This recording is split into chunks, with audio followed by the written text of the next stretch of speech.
चाहता है वो बायोलॉजी तो ले लेगा, लेकिन क्या वो साथ में फिजिक्स केमिस्ट्री जैसे टफ सब्जेक्ट लेगा? नहीं।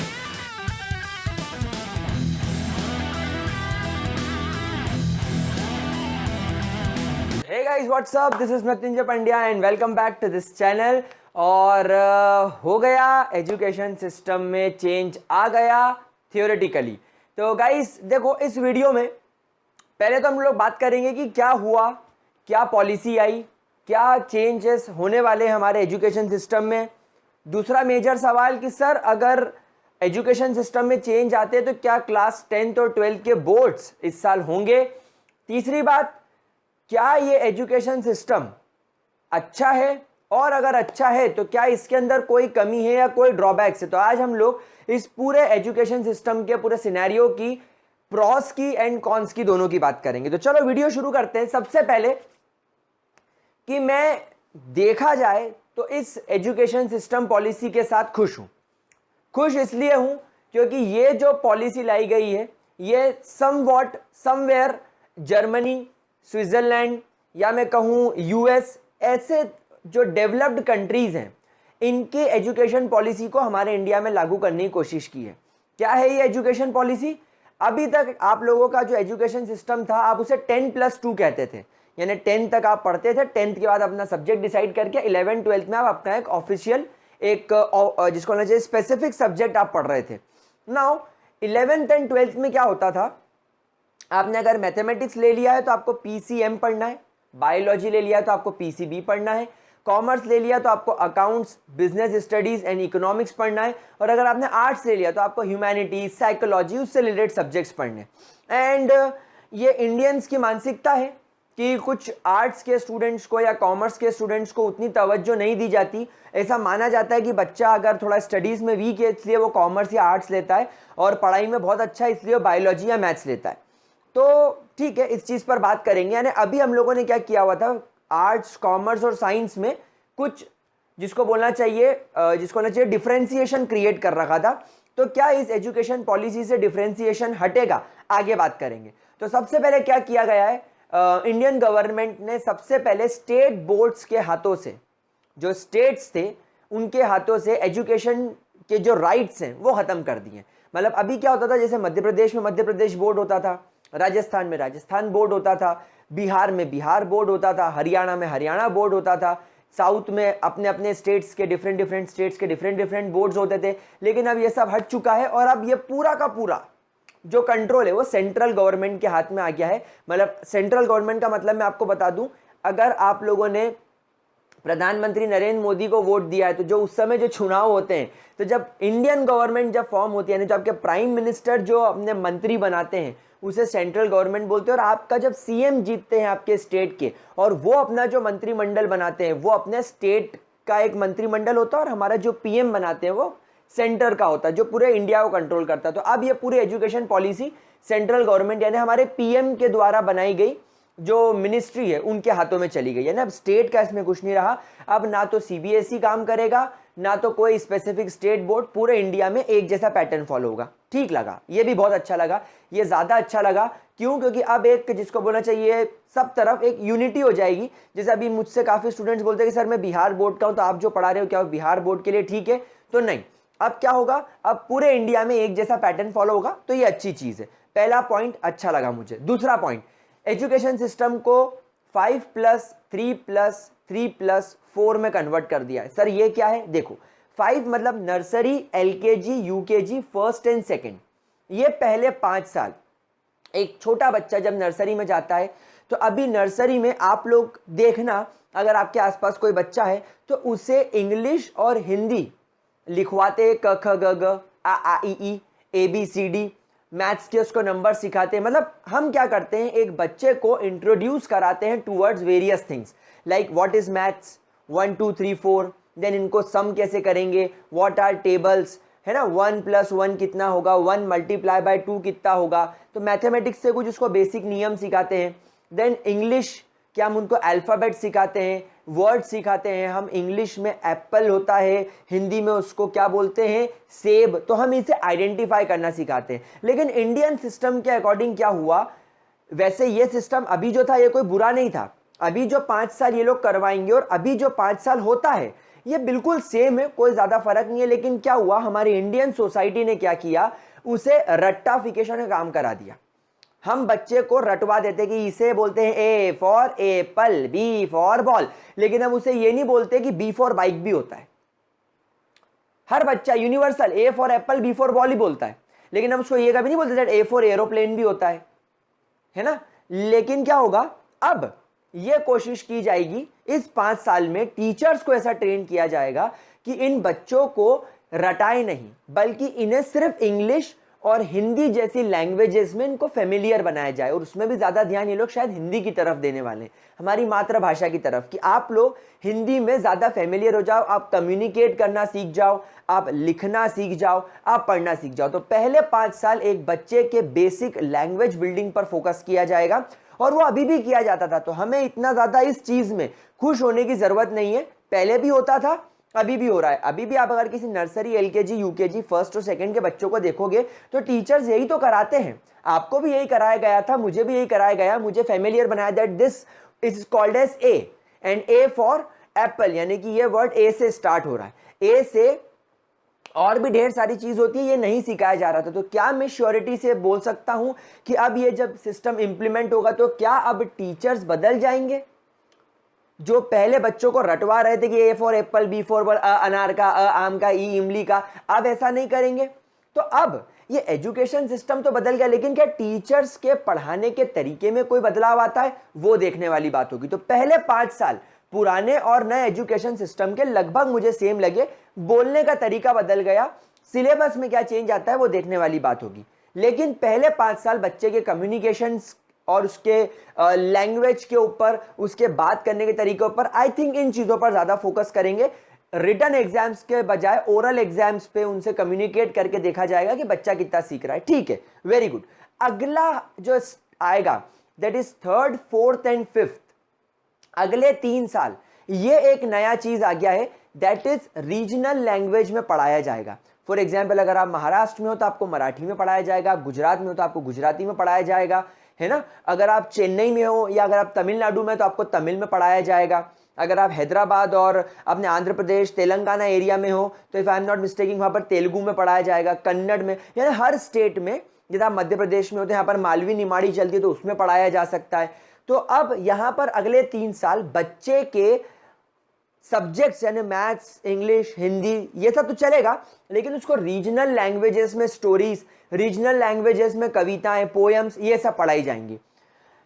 ठीक है, मैं इस बात को मानता हूं कि हमें हमारी रीजनल लैंग्वेज आएगी, लेकिन रीजनल लैंग्वेजेस पढ़ाना मुझे कहीं ना कहीं ज्यादा फ्रूटफुल या ठीक नहीं लग रहा। उसके पीछे मैं आपको रीजन बताता हूं। जैसे मैं महू से बिलोंग करता हूं, Mhow is an army area, it is purely military headquarters of war, MHOW। यहां पर मैंने देखा है, बचपन से हमारे साथ में कई ऐसे बच्चे पढ़े जो 2-2 साल पढ़ते थे, एंड क्योंकि उनके पेरेंट्स आर्मी में थे उनका ट्रांसफर हो जाता था।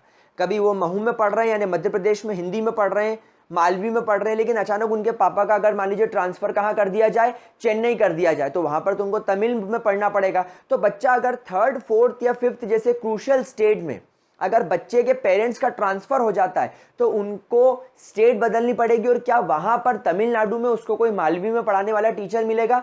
मुझे लगता है ये क्रूशियल पॉइंट होगा। और अगर रास्ते निकलेंगे, पेरेंट्स छोड़ जाएंगे अपने बच्चे को 3 साल के, लेकिन 3 साल पेरेंट्स से दूर रहना, कई चीजों में यहाँ पर प्रॉब्लम आएगी। तो ये रीजनल लैंग्वेज वाला फंडा थोड़ा सा मुझे क्लियर नहीं लगा। इस पर अब जो गवर्नमेंट है वो कैसे इंप्लीमेंट करेगी वो देखेंगे, बट ये पॉइंट ऐसा है। देन उसके बाद अगले 3 साल यानी 6th, 7th एंड 8th, ये जो 3 साल हैं, इन 3 सालों में क्या कराया जाएगा? बच्चों को वोकेशनल ट्रेनिंग पर ज्यादा फोकस किया जाएगा। Now this is a very good point, ये मुझे बहुत अच्छा लगा, लेकिन इसके अंदर होगा क्या, पहले उसकी बात करते हैं। तो इसके अंदर क्या कराया जाएगा? फॉर एग्जाम्पल, आप अगर कारपेंटरी में इंटरेस्टेड हैं तो आप लोगों को वोकेशनल ट्रेनिंग यानी पढ़ाई के साथ साथ, लाइक स्कूल अगर आपका महीने में 20 दिन लगता है तो 10 दिन पढ़ाएंगे और 10 दिन आपको कारपेंटरी की ट्रेनिंग दी जाएगी कि प्लाईवुड ऐसे काटा जाता है, प्लाईवुड को ऐसे जोड़ा जाता है, ऐसे टेबल बनाई जाती है, ऐसे चेयर बनाई जाती है। आपको अगर इलेक्ट्रिसिटी इलेक्ट्रिशियन जैसा काम अगर आपको पसंद आता है कि आपको बल्ब बदलना सिखाया जाएगा, ये प्लस माइनस का तार होता है, ऐसे घर में सिस्टम लगाया जाता है, इस तरीके की ढेर सारी अलग अलग चीज़ों पर वोकेशनल ट्रेनिंग दी जाएगी। अब ये वोकेशनल ट्रेनिंग में क्या क्या होगा, लाइक पेंटिंग सिखाई जा सकती है, आप लोगों को ऐसी चीज सिखाई जाएंगी जो आपके सर्वाइवल में आपकी मदद करेगी। लेकिन ये जो वोकेशनल ट्रेनिंग वाला पॉइंट है, ये मैं सच में जेलेसी फील कर रहा हूं आप उन बच्चों के साथ जो इस पॉलिसी को इंप्लीमेंट होने के बाद इसके अंदर क्या करेंगे, इस चीज को फील करेंगे। क्योंकि हम लोग कहीं ना कहीं यार इस चीज को मिस करते हैं कि यार काश ये चीज हमें कोई सिखाने वाला होता, या अगर हम लोगों को भी, आप देखो बड़ा इंटरेस्ट आता है। जैसे घर में मान लीजिए आपके कोई फर्नीचर का काम चल रहा हो तो आप ध्यान से देखते हो कि हाँ ये ऐसे काट रहा है, ऐसे लगा रहा है, या आपके घर में से कोई कंस्ट्रक्शन से रिलेटेड काम चल रहा हो तो आप उन इंसानों को देखते हो कि यार ये कैसे कैसे ये इस चीज को काम कर रहा है, कैसे कर रहा है, ये कैसे लगा रहा है, ये टाइल्स कैसे फिट कर रहा है ना, ढेर सारी बातें। अब लेकिन ये है कि अभी कुछ स्पेसिफिकली बताया नहीं कि वोकेशनल ट्रेनिंग के अंदर क्या क्या लगाया जाएगा, क्या क्या आपको कराया जाएगा। और साथ साथ मैंने ये भी सुना है कि 6th 7th 8th में बच्चों को कोडिंग सिखाई जाएगी। सर कोडिंग क्या है? वही जो अपने मार्क ज़करबर्ग ने करी थी फेसबुक बनाने के लिए, वही जो अपने बिल गेट्स ने करी थी विंडोज़ बनाने के लिए, तो ऐसी कुछ कोडिंग सिखाई जाएगी। और बहुत सारे हैकिंग टाइप के सॉफ्टवेयर्स, और सॉफ्टवेयर्स नहीं मतलब अलग अलग तरीके के कंप्यूटर सॉफ्टवेयर्स कैसे चलाना है, ये सारी बातें बताई जाएंगी। ऑल एंड राउंड 6th से 8th वाला फंडा बहुत कूल है। कूडोस टू द गवर्नमेंट, ये जो मोदी गवर्नमेंट ने जो काम किया इसके लिए मैं बहुत खुश हूं। अगर ये इंप्लीमेंट हो जाता है तो इससे ज्यादा अच्छी कोई चीज नहीं होगी। लेकिन अगर मैं ड्रॉबैक पर आऊं, अगर मैं इस चीज पर आऊं, तो आप लोगों ने देखा होगा कि जो स्कूल्स होते हैं वहां पर कंप्यूटर लैब होती जरूर है, बट वहां पर कंप्यूटर लैब में ले जाया कम जाता था। प्रैक्टिकली आप लोगों ने जो भी कंप्यूटर से रिलेटेड सीखा है वो शायद आपके घर पे कंप्यूटर होने की वजह से आपने चला चला के सीखा है, आपको किसी ने ट्रेन नहीं किया उसके अंदर। आप मेरी बात समझ रहे हो? छोटी मोटी चीजें आपने जरूर सीखी होगी कहीं ट्यूशन वगैरह जाकर, या अब तो क्या हो गया, अब तो अपन इतने मॉडर्न हो गए हैं। अब जो आप लोग जो बच्चे देख रहे हो, अब तो हमारे हाथ में पैदा होते से मोबाइल आ गया है और लैपटॉप आ गया है, तो अब आप लोगों को उसको किसी को सिखाने की जरूरत नहीं पड़ी। लेकिन आप खुद सोचो कि क्या ऐसी कोई चीज स्कूल के अंदर सीखिए। देखो स्कूल भी हमारे इंडिया में बहुत सारे टाइप के हैं। अगर आप सरकारी स्कूलों की बात करो तो बहुत ही घिसी पिटी हालत है।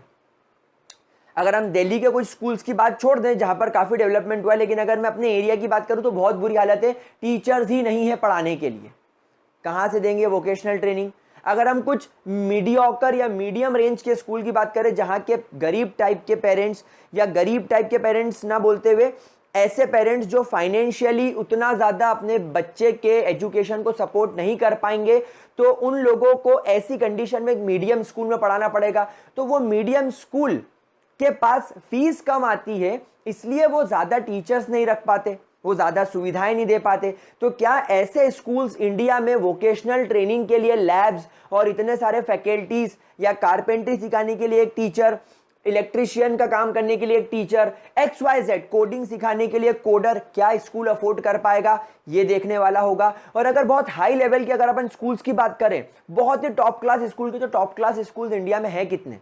और अगर सिर्फ वही ऐसा वोकेशनल ट्रेनिंग कराएंगे तो मुझे यहां पर इंप्लीमेंटेशन इस चीज का थोड़ा सा मुश्किल लग रहा है। और दूसरी बात, this is India, we are Indians.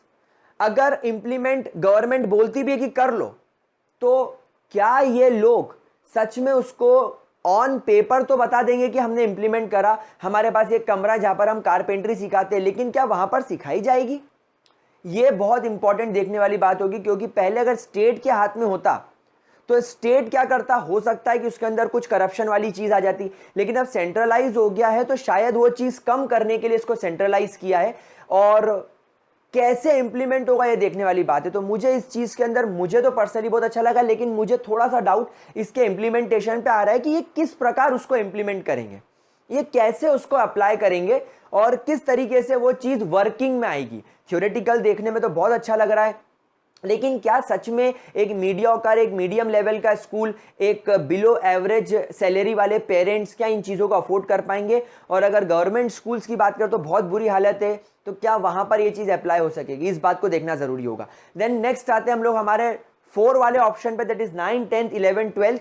तो 5 + 3 + 3 + 4, अभी जो 4 है 9, 10, 11, 12, यहां पर बच्चों के प्रैक्टिकल नॉलेज पर ज्यादा फोकस किया जाएगा। और यहाँ पर ये सेमेस्टर सिस्टम होगा और ऐसा सुनने में आया कि 10th बोर्ड हटा दी जाएगी लेकिन 12th बोर्ड रहेगा। और जो बच्चे खुश हो रहे हैं कि इस साल हमारा 12th बोर्ड नहीं होगा, तो गाइस इस चीज़ को अप्लाई होने में, इम्प्लीमेंट होने में मुझे लगता है एटलीस्ट 2 से 3 साल का समय तो लगेगा। तो आप लोगों की बोर्ड्स तो कैंसिल नहीं होगी, इस बात की तो श्योरिटी है। आप लोगों को जेई मेन भी देना है, नीट भी देना है, आप लोगों को जैसी पढ़ाई करना है वैसी करनी है, लेकिन हो सकता है अगले 1 या 2 साल में इसके अंदर कुछ बदलाव आपको देखने को मिले। तो गाइज यहां पर कर दिया जाएगा सेमेस्टर सिस्टम, यानी 4 साल में 8 सेमेस्टर होंगे, यानी 9th के 2 सेमेस्टर, 10th के 2 सेमेस्टर, 11th के 2 सेमेस्टर, 12th के 2 सेमेस्टर, एंड अकॉर्डिंगली उनको यहाँ पर साइंस, मैथ्स, देन आपका ज्योग्राफी, हिस्ट्री, सिविक्स, जो 9, 10th का सिलेबस होता है वही रहेगा, कोई ज्यादा बदलाव नहीं आएगा। उनको सब सब्जेक्ट पढ़ाए जाएंगे लेकिन थोड़ा प्रैक्टिकल तरीके से पढ़ाने की कोशिश की जाएगी। वो कैसे, वो जब और इसके बारे में इंफॉर्मेशन आएगी तब पता चलेगा। एंड बस एक चेंज आया है 11th 12th में कि अब आप लोग यहाँ पर अपने सब्जेक्ट्स खुद डिसाइड करेंगे, यानी अब आपको यहाँ पर मैथ्स, फिजिक्स और केमिस्ट्री पढ़ना कंपलसरी नहीं है। आप अगर बायोलॉजी, फिजिक्स और केमिस्ट्री पढ़ना आपको कंपलसरी नहीं है। अगर आप बायोलॉजी और केमिस्ट्री पढ़ना चाहते हो और अगर आपको फिजिक्स टफ लगता है तो आप फिजिक्स की जगह चाहे तो आर्ट्स का कोई सब्जेक्ट चूज कर सकते हैं। जैसे आपने, हो सकता है आपने ह्यूमैनिटीज ले लिया, अगर आपको फिजिक्स में मजा आ रहा है तो आप फिजिक्स के साथ साथ चाहे तो आप बिजनेस स्टडीज और आर्ट्स का साइकोलॉजी ले सकते हैं। तो अब यहां पर बच्चा अपने सब्जेक्ट खुद चूज करेगा। बहुत कूल है, बहुत कूल है, लेकिन मुझे इसके अंदर एक जो प्रॉब्लम जा रही है, गवर्नमेंट की तरफ से नहीं, एजुकेशन पॉलिसी तो बहुत क्लासी है, लेकिन यहां पर मुझे जो अपने स्टूडेंट्स की टेंडेंसी है वो ठीक नहीं लगती। देखो, आप खुद दिल पर हाथ रखकर कसम खाओ कि अगर आपका एम कंप्यूटर इंजीनियर बनना नहीं है, आईटी या सीएस ब्रांच में अगर आपको नहीं जाना है, अगर आपको फेसबुक, गूगल या अपनी खुद की आईटी कंपनी खड़ी करने का शौक नहीं है, तो क्या आप कंप्यूटर साइंस को एज अ ऑप्शनल सब्जेक्ट लोगे? नहीं, आप हिंदी ले लोगे, आप फिजिकल एजुकेशन ले लोगे, आप ऐसा कोई सब्जेक्ट ले लोगे जो थ्योरेटिकल हो, जिसमें आपके मार्क्स ज्यादा आ जाए, आप स्कोर कर पाओ। तो क्या ये पॉलिसी अप्लाई होने के बाद क्या एक स्टूडेंट सच में जो डॉक्टर बनना चाहता है वो बायोलॉजी तो ले लेगा, लेकिन क्या वो साथ में फिजिक्स, केमिस्ट्री जैसे टफ सब्जेक्ट लेगा? नहीं, वो क्या करेगा, वो एक साइकोलॉजी ले लेगा जो थ्योरेटिकल सब्जेक्ट है, वो बिजनेस स्टडीज ले लेगा या वो बुक कीपिंग ले लेगा जो थ्योरेटिकल सब्जेक्ट है। वो सोचेगा मैं बायोलॉजी पे फोकस करूंगा, बाकी तो सब्जेक्ट थ्योरेटिकल है। तो यहाँ पर सरकार चाह रही है कि हम इसे प्रैक्टिकली बनाए, हम चीजों को और प्रैक्टिकल लेवल पर ले जाएं, हम बच्चे को एक, जिसको बोलना चाहिए, फ्लेक्सिबिलिटी दे दें। लेकिन क्या यहाँ पर बच्चे उसे उस नजरिए से देखेंगे कि यार मैं अगर साइकोलॉजी ले रहा हूं तो वो क्या मेरे एमबीबीएस में काम आएगी? नो डाउट वो काम आएगी, लेकिन क्या मैं साथ साथ में अगर मैं मान लीजिए बिजनेस स्टडीज ले रहा हूं तो क्या वो मेरे काम में आएगी? शायद नहीं। तो अब यहाँ पर क्या होगा, बच्चा अपने बर्डन को कम करने के लिए हो सकता है थ्योरेटिकल सब्जेक्ट ले ले जो एग्जाम की रात के एक दिन पहले पढ़ के मैं पास हो जाऊं, क्योंकि जो थ्योरेटिकल एग्जाम्स है ये उसको भी कम करने वाले हैं। थ्योरेटिकल एग्जाम और प्रैक्टिकल एग्जाम को शायद इक्वल वेटेज मिलेगा 50-50, तो वैसे थ्योरेटिकल एग्जाम्स कम होने वाली है और बच्चा फिर बोलेगा कि यार मेरे लिए तो आसान हो जाएगा। तो यहाँ पर इस चीज को कैसे इंप्लीमेंट करना है वो देखना पड़ेगा। तो गाइस, एजुकेशन पॉलिसी चेंज हुई है, नो डाउट अच्छा स्टेप लिया है, लेकिन इस स्टेप्स के साथ जो कॉन्स जुड़े हुए वो मैंने आपके साथ में डिस्कस करे। और मेरा कोई एम किसी को बुरा बोलना नहीं है, मैं किसी इंडियन स्टूडेंट को बुरा नहीं बोल रहा हूँ, उनके पेरेंट्स को या किसी स्कूल को या गवर्नमेंट को बुरा नहीं बोला। मैंने एक मानसिकता बताई, मैंने एक आपकी सोच बताई कि एक बच्चा क्या सोच सकता है, क्योंकि अगर मैं आपकी जगह होता शायद मैं भी यही सोचता। तो अब अगर ये एजुकेशन पॉलिसी अप्लाई होती है तब भी हमें सब्जेक्ट चूज करने से लेकर वोकेशनल ट्रेनिंग करने तक और नर्सरी से 5th क्लास के बच्चों तक क्या चीजें सिखाई जा रही है उस पर हमें नजर रखनी होगी। और उसे हमें अब बहुत, जिसको बोलना चाहिए, सीरियस होकर सोचना पड़ेगा कि अगर मैं सब्जेक्ट ले रहा हूं तो इसमें क्या सही और क्या गलत है। लास्ट बात और जल्दी से आपको बता दूं कि अब यहाँ पर जेई, नीट जैसी सारी एग्जाम्स शायद बंद होने वाली है और आईआईटीज के अंदर भी अब आर्ट्स और कॉमर्स से रिलेटेड सब्जेक्ट्स पढ़ाए जाएंगे। अब एक कॉमन एडमिशन टेस्ट होगा जिसके बाद आपको कॉलेजेस मिलने लगेंगे। कॉलेज में भी आपको 4 साल की जो आपकी बैचलर्स डिग्री है वो 4 साल की रहेगी, लेकिन अगर आप पहले साल में ड्रॉप आउट कर जाते हो तो आपको एक सर्टिफिकेट मिल जाएगा जो आपको जॉब दिलाने में शायद मदद करेगा। अगर आप दूसरे साल में ड्रॉप आउट कर जाते हो तो आप लोगों को यहाँ पर डिप्लोमा का सर्टिफिकेट मिलेगा। अगर आप तीसरे साल में ड्रॉप आउट कर जाते हो तो आपको यहाँ पर एक डिग्री मिल जाएगी ग्रेजुएशन की। और अगर आप पूरे 4 साल कंप्लीट कर दो तो आपको एक प्रॉपर डिग्री मिलेगी कि आपने अपने 4 साल पूरा कंप्लीट कर लिया। तो ये भी एक अच्छा चीज है, नो डाउट। लेकिन अभी किस तरीके से अप्लाई होता है, किस तरीके से इसको इम्प्लीमेंट किया जाता है, कैसे इंडियन टीचर्स, इंडियन स्कूल्स इसे वेलकम करते हैं, कैसे इंडियन स्टूडेंट इस पर रिएक्ट करता है, ये जब आएगा तभी पता चलेगा। तो आई होप कुछ इन्फॉर्मेशन आपको मिली होगी। एंड इन्फॉर्मेशन तो आप सबको मिल गई थी, लेकिन इसके साथ जो जुड़े हुए पॉइंट्स हैं वो आपको समझाना जरूरी है, ताकि जब आपके सामने ये चीज आए तो इसे आप टेक्निकली और आइडियली आप इसे हैंडल कर सके। तो that's all for this video. Hope you like the video. Like करना, सब्सक्राइब करना एंड शेयर करना अपने सारे फ्रेंड्स एंड फैमिली मेंबर के साथ। That's all for this video. Bye bye guys.